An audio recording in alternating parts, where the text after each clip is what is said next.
បងប្អូនមនុស្សជាច្រើនស្មានមិនដល់ថាគ្រាន់តែក្រដាសមួយយើងអាចធ្វើឲ្យពងមានពងទាឆ្អិនអាចញ៉ាំបានហើយពងនីមួយមានពណ៌មាសនិងថ្លាគួរឲ្យចង់បរិភោគជាពិសេសឆ្ងាញ់ថែមទៀតសម្រាប់វិធីធ្វើយើងមានពងមាន់និងពងទាធម្មតា15មួយគ្រាប់បន្ទាប់មកប្រើទឹកធម្មតាដើម្បីលាងសម្អាតស៊ុតម្ដងមួយ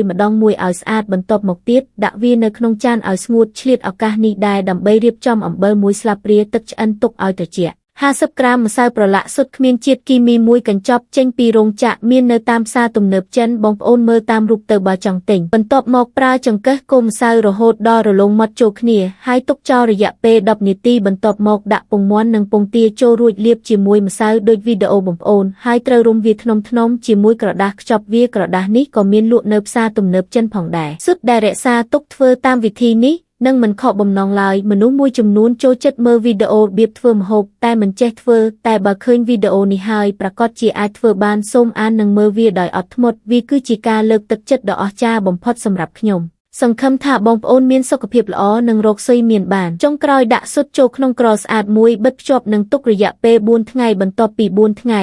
យកស៊ុតមួយមកអង្រួនវា2ដងហើយបើមិនមានសម្លេងទឹកទេនោះមានន័យថាវាត្រូវបានកក់ហើយនៅពេលនេះយើងលាងសម្អាតម្សៅលើផ្ទៃចេញឲ្យស្អាតអាចទុកក្នុងទូទឹកកកដើម្បីញ៉ាំយើងមើលទៅស៊ុតនីមួយមានពណ៌មាសនិងស្លាទន់និងរលោងជាពិសេសញ៉ាំហើយវាមានរសជាតិឆ្ងាញ់ជាប់ចិត្តសូមចែករំលែកវីដេអូនេះទុកហើយធ្វើវា